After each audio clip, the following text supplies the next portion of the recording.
आज हम जानने वाले हैं इस संसार की सबसे पहली प्रेम कहानी के बारे में, जिसमें न कोई शर्त थी, न कोई बंधन, बस एक दृढ़ता थी, एक श्रद्धा थी। इस कहानी में रंग भी है और दुख का संग भी। यह है शिव और सती की अमर प्रेम कहानी, जिसमें प्रेम है, त्याग है और अंत में एक नई शुरुआत है। तो आइए जानते हैं इस महान प्रेम कथा को, सती कथा को। सती!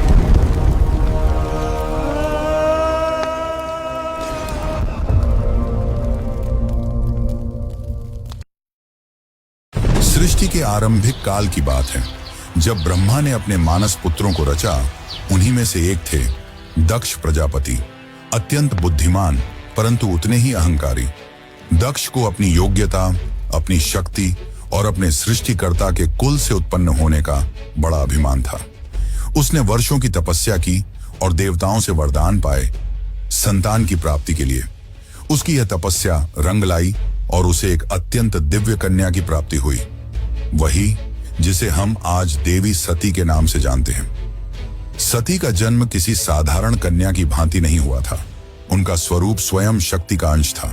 कहते हैं वह स्वयं आदि शक्ति का अवतार थी। दक्ष को अपनी पुत्री पर गर्व था, लेकिन साथ ही उसके मन में एक अभिलाषा थी कि वह अपनी इस कन्या का विवाह किसी महान देवता, किसी वैभवशाली राजकुमार या किसी प्रतिष्ठित गृहस्थ से करेगा। उसे यह कल्पना भी नहीं थी कि उसकी पुत्री का हृदय वहां बन चुका है, जहां वैभव का कोई मोल नहीं, जहां वैराग्य ही आभूषण है, भगवान शिव। देवी सती बचपन से ही विचित्र स्वभाव की थी। अन्य कन्याओं की तरह ना तो उन्हें श्रृंगार में रुचि थी, ना ही राजसी जीवन की भव्यता में। जब जब वह शिव की चर्चा सुनती, जब किसी आर्ष द्वारा शिव की महिमा का वर्णन होता, उनका हृदय गहरे भावों से भर उठता। शिव जो श्मशानवासी हैं, जो मृग चर्म धारण करते हैं, जो भस्म रमाते हैं और सर्पों को आभूषण की तरह पहनते हैं। आम कन्याओं के लिए यह भय का कारण होता, पर सती के लिए यही शिव उनके अंतर्मन में बस चुके थे। धीरे धीरे यह आकर्षण भक्ति में बदला और भक्ति प्रेम में। अब सती का एक ही लक्ष्य था, शिव को पति रूप में प्राप्त करना। पर यह मार्ग आसान नहीं था। जब दक्ष को सती की इच्छा का आभास हुआ तो वह क्रोधित हो उठा। उसकी आंखों में तो शिव एक जंगल में भटकने वाले योगी मात्र थे। उसने सती को समझाने का प्रयास किया कि वह किसी योग्य, राजसी और सम्माननीय वर को चुने, पर सती अब निर्णय कर चुकी थी। उन्हें किसी धन, वैभव या पद की आवश्यकता नहीं थी। उन्हें चाहिए था वह परम पुरुष जो संन्यास में भी पूर्ण है, जो मौन में भी संपूर्ण है। और इसी लक्ष्य के लिए सती ने आरंभ की कठोर तपस्या। पर्वतों की गुफाओं में प्रचंड वायु और वर्षा के बीच सती ने भोजन तक त्याग दिया। उन्होंने पृथ्वी पर बैठकर खुले आकाश में बिना निद्रा के केवल शिव के ध्यान में लीन रहकर दिन, सप्ताह और महीनों का तप किया। देवताओं तक को आश्चर्य हुआ कि एक कन्या इतनी कठोर तपस्या कैसे कर सकती है। और जब उनकी तपस्या की अग्नि ने त्रिलोक को प्रभावित करना शुरू किया, तब अंततः भगवान शिव ने उनकी भक्ति को स्वीकार करने का निर्णय लिया। पर यह तो आगे की कथा है। अभी तो एक पिता के अहंकार और एक पुत्री के समर्पण की टकराहट शुरू हुई है। जहां एक ओर दक्ष चाहता है कि सती उसके राजनैतिक सपनों की सीढ़ी बने, वहीं दूसरी ओर सती हर सांस के साथ शिव का नाम जपती है। यही संघर्ष इस प्रेम कथा की पहली चिंगारी है, एक ऐसी चिंगारी जो आगे चलकर एक भीषण अग्निकांड बन जाएगी। सती अपनी तपस्या में लीन थी। उनका एकमात्र उद्देश्य था शिव की प्राप्ति।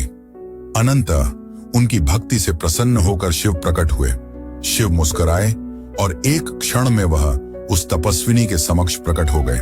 जैसे ही सती ने अपनी आंखें खोली, उनके सम्मुख खड़े थे वही जिनके लिए उन्होंने सब कुछ त्याग दिया था। शिव ने उनके तप, प्रेम और अटल श्रद्धा को देखा और कहा, हे देवी, तुम्हारा प्रेम मुझे बाध्य करता है।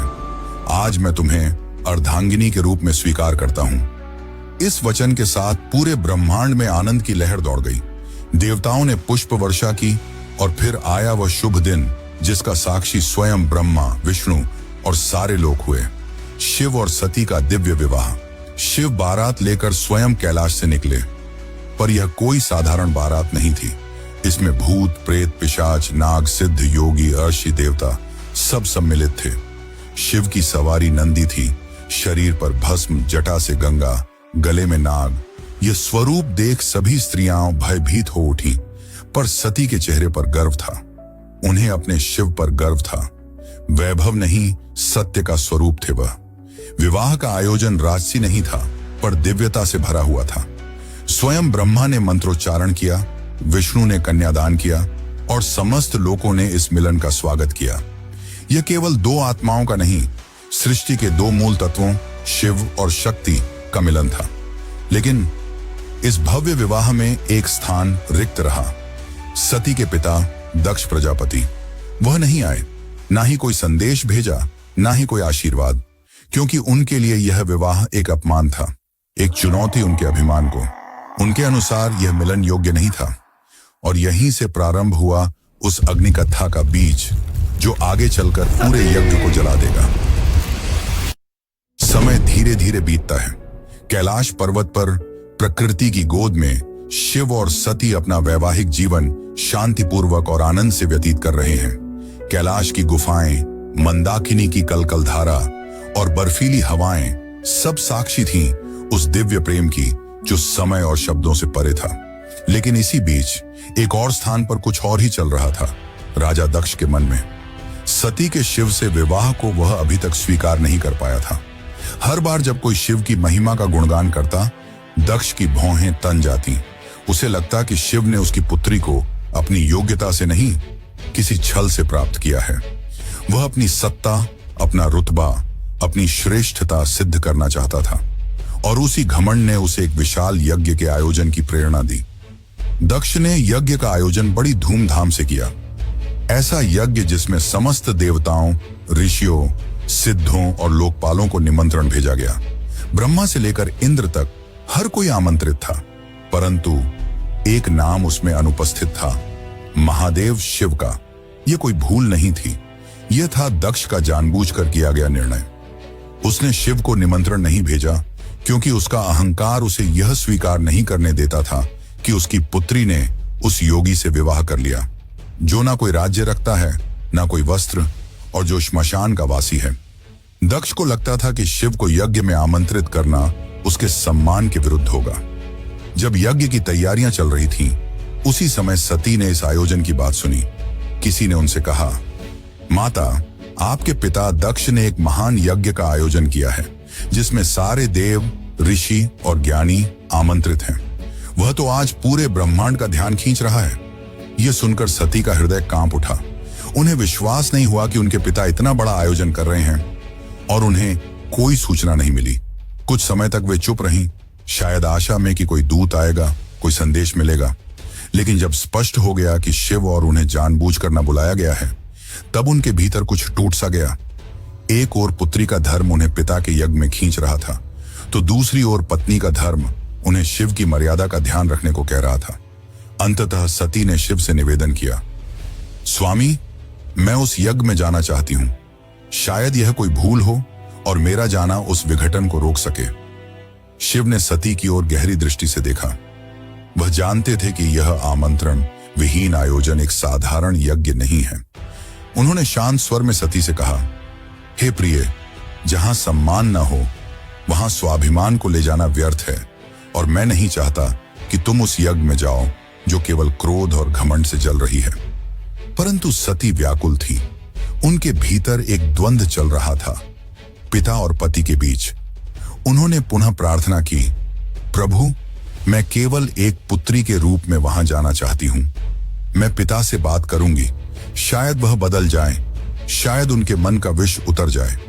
शिव ने इस बार उन्होंने अनुमति दे दी। सती ने कैलाश से विदा ली, अकेले, बिना किसी दूत या सम्मान के। वह एक बेटी थी जो अपने पिता से स्नेह की अपेक्षा लेकर जा रही थी, लेकिन उन्हें झांत नहीं था कि उस यज्ञ में उनका स्वागत नहीं, अपमान प्रतीक्षा कर रहा है। सती जब यज्ञ स्थल पर पहुंची तो उनके मन में उम्मीद थी कि पिता के नेत्रों में बेटी को देखकर कोमलता जगेगी, उनके मुख से स्वागत के शब्द निकलेंगे। लेकिन जब उन्होंने यज्ञ स्थल में प्रवेश किया तो सन्नाटा पसर गया। कोई स्वागत नहीं हुआ, कोई आसन नहीं दिया गया, जैसे वो वहां उपस्थित ही न हो। वहां बैठे देवताओं की आंखों में असहायता थी। सती ने पिता की ओर देखा, धीमे स्वर में कहा, पिताश्री, क्या आप नहीं चाहेंगे कि आपकी पुत्री भी इस पावन यज्ञ में सम्मिलित हो? दक्ष ने ठंडी हंसी के साथ उत्तर दिया, पुत्री, जिस दिन तूने उस नग्न भस्म रमाए श्मशान में विचरने वाले औघड़ को अपना पति चुना, उसी दिन तू मेरी पुत्री नहीं रही। दक्ष का स्वर ऊंचा हो रहा था और उसके शब्द जैसे शिव के लिए विष से भरे बाण हो। यह सुनकर सती की आत्मा कांप उठी थी। यह केवल अपमान नहीं था, यह शिव के उस स्वरूप का तिरस्कार था जो समस्त सृष्टि का आधार है। वे उठी, सभा की ओर देखा और बोली, तुम सब यहां धर्म की बात करने आए हो, यज्ञ की बात करते हो, पर जिस शिव के बिना कोई यज्ञ संपन्न ही नहीं हो सकता, उसी शिव का तुम अपमान करते हो। फिर उन्होंने आगे कहा, जिसे तुम औघड़ कहते हो वही काल का भी काल है। जिसे तुम श्मशानवासी कहकर हंसते हो वही मृत्यु से परे है, और जिसे तुम भस्मधारी कहते हो वही भस्म से मोह को जलाता है। उनकी आंखों में आंसू थे, लेकिन स्वर तेज था, ऐसा तेज कि स्वयं देवता भी सिर झुका लें। सभा स्तब्ध थी, कोई उत्तर नहीं दे सका, लेकिन सती का हृदय अब टूट चुका था। उन्होंने कहा, जिस शरीर ने आज मेरे प्रभु का अपमान सुना है, वह शरीर अब इस संसार के योग्य नहीं। और वे सीधे यज्ञ कुंड की ओर बढ़ी। वहां उपस्थित देवता उन्हें रोकना चाहते थे, पर सती अब कोई नारी नहीं थी, वह साक्षात अग्नि बन चुकी थी। उन्होंने अपने नेत्र बंद किए, शिव का स्मरण किया और अग्नि में कूद गईं। उनके चेहरे पर भय नहीं था, बल्कि एक शांति थी, एक समर्पण था जो पूरे यज्ञ मंडप को झकझोर गई। अब इस यज्ञ की अग्नि से वो तूफान उठने वाला था जो पूरे को तबाह कर सकता था। तो चलिए अब जानते हैं आगे की कथा। लेकिन उससे पहले अगर आपको वीडियो अच्छी लग रही है तो वीडियो को लाइक जरूर करें और कमेंट में लिखें, हर हर महादेव। कैलाश पर शांति थी, पर वह शांति तूफान से पहले की थी। जब भगवान शिव को यह ज्ञात हुआ कि उनकी अर्धांगिनी अग्नि में समर्पित हो गई, तो उनके हृदय में तूफान उमड़ पड़ा। आंखों में वेदना, मन में शून्यता और आत्मा में आग। ये वो शिव थे जिनका क्रोध ही प्रलय कहलाता है। शिव अपनी समाधि से उठे, उनकी जटाएं लहराईं, नेत्र रक्तिम हो उठे और सारा ब्रह्मांड कांप उठा। फिर अपने दोनों हाथों से अपनी जटाएं पकड़ी और उन्हें पृथ्वी पर पटक दिया। उसी क्षण पृथ्वी फटी और उस क्रोध की ज्वाला से प्रकट हुआ एक रूप, भयंकर, तेजस्वी और अजेय, वीरभद्र। वीरभद्र कोई सामान्य योद्धा नहीं था, वह शिव के विकराल रूप का अंश था। उसका शरीर अग्नि सा दीप्यमान था, आंखों में प्रतिशोध की ज्वाला, हाथ में तलवार। उसका प्रकट होना सृष्टि के संतुलन को डगमगाने लगा था। वीरभद्र प्रचंड गति से दक्ष के यज्ञ की ओर बढ़ चला। जिस दिशा में वह चलता, धरती कांपती, आकाश बदलता और देवताओं के हृदय कांप उठते। जैसे ही वीरभद्र यज्ञ स्थल पर पहुंचा, आकाश में अंधकार छा गया और वीरभद्र प्रकट हो चुका था। उसकी उपस्थिति मात्र से यज्ञ की अग्नि थर्रा उठी। वह बिना रुके आगे बढ़ा। पहले यज्ञ वेदी को तोड़ा, फिर वेद पाठ करने वाले ब्राह्मणों को हटाया। उसकी आंखों में एक ही लक्ष्य था, दक्ष। वीरभद्र के सामने कोई नहीं टिक सका। वह अकेला था, परंतु अजेय। उसके प्रत्येक प्रहार में शिव का शाप था और हर गर्जना में सती का विलाप। अंततः वह दक्ष के सामने पहुंचा। दक्ष अब भी अपने अभिमान में डूबा था। वह चिल्लाया, मैं यज्ञ करता हूं, मुझे कोई छू नहीं सकता। वीरभद्र ने उसकी आंखों में देखा और कहा, तू पिता कहलाने योग्य नहीं। आज तुझे उसी अग्नि में भस्म करूंगा जिसमें तूने धर्म का मजाक उड़ाया। और एक ही झटके में वीरभद्र ने अपनी तलवार से दक्ष का सिर धड़ से अलग कर दिया। पूरी सभा में सन्नाटा छा गया। देवता स्तब्ध रह गए। यज्ञ की अग्नि बुझ गई और पृथ्वी पर सिर्फ राख रह गई। वो राख जो अहंकार, अधर्म और अपमान की अंतिम परिणति थी। वीरभद्र शिव की आज्ञा पूरी कर चुका था, पर यह कहानी यही नहीं रुकती। अब आएगा वो क्षण जब शिव स्वयं यज्ञ स्थल पर पहुंचेंगे, सती के शव को उठाएंगे और सृष्टि में संतुलन डगमगाएगा। जब महादेव यज्ञ स्थल पर पहुंचे, उन्होंने सती के जले हुए शरीर को देखा। वह दृश्य ऐसा था जिसने स्वयं काल को रुला दिया। शिव ने धीरे से कंपाते हाथों से अपनी सती को बाहों में उठा लिया। उनकी आंखों से आंसू थे और फिर वह चल पड़े। शिव सती के शव को अपनी गोद में लिए पूरे ब्रह्मांड में भटकने लगे। उस विरह में जो पूरे ब्रह्मांड को भयभीत कर रहा था, ब्रह्मांड असंतुलित होने लगा। देवता भयभीत हो उठे। यदि शिव यूं ही विलाप करते रहे तो सृष्टि का संतुलन टूट जाएगा, प्रलय आ जाएगा। तब सभी देवता भगवान विष्णु के पास पहुंचे और उनसे सृष्टि को बचाने की प्रार्थना की। तब विष्णु ने अपना सुदर्शन चक्र चलाया। जैसे ही सुदर्शन चक्र चला, उसने सती के शरीर को टुकड़ों में विभाजित कर दिया। शिव कुछ क्षणों के लिए रुके पर प्रतिरोध नहीं किया। यह सृष्टि के लिए आवश्यक था। जहां जहां सती के अंग गिरे वहां दिव्य ऊर्जा फैल गई।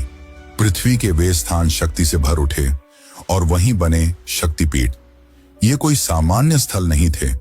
ये उस अमर प्रेम की गवाही थे जो शिव और सती के बीच था। ये थे वे स्थान जहां स्त्री, शक्ति, प्रेम, बलिदान और भक्ति सब कुछ एक साथ साकार हुए।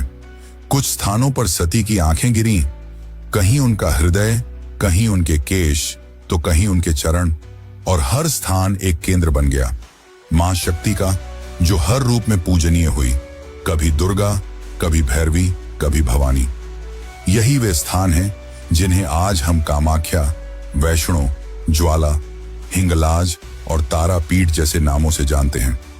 इस प्रकार सती के वियोग से जन्मे ये शक्तिपीठ न केवल देवी के अंग हैं, ये उस प्रेम की शाश्वत उपस्थिति है जो आत्मा से आत्मा तक जुड़ता है। शिव अंततः हिमालय लौटे, पर अब वह ध्यान मग्न हो गए। वर्षों तक एक चट्टान की भांति बैठ गए, समाधि में डूबे। न शब्द, न गति, न भावना, बस मौन और सती की स्मृति। काल की धारा आगे बढ़ती है, युग बदल जाते हैं, पर कुछ कहानियां समय की सीमाओं से परे होती हैं, और सती की कथा उन्हीं में से एक है। वह प्रेम जो अग्नि में तपकर शुद्ध हुआ था, वह विरह जो तांडव बन गया था। उस अधूरी यात्रा को अब पूर्ण होना था, पर यह कहानी यहां समाप्त नहीं होती। प्रेम का सफर यहीं पर रुकने वाला नहीं था। जहां अग्नि ने प्रेम का रंग दिखाया था, वहीं से एक नई दास्तान का पैगाम आने वाला था। सती के बलिदान से जो प्रेम जला था, वही आग पार्वती के रूप में फिर फलने वाला था। यह अंत नहीं, यह शुरुआत है। शुरुआत है एक अमर, अनसुनी और अनोखी प्रेम कहानी की। यह शुरुआत है शिव और पार्वती की। यह शुरुआत है एक नए युग की।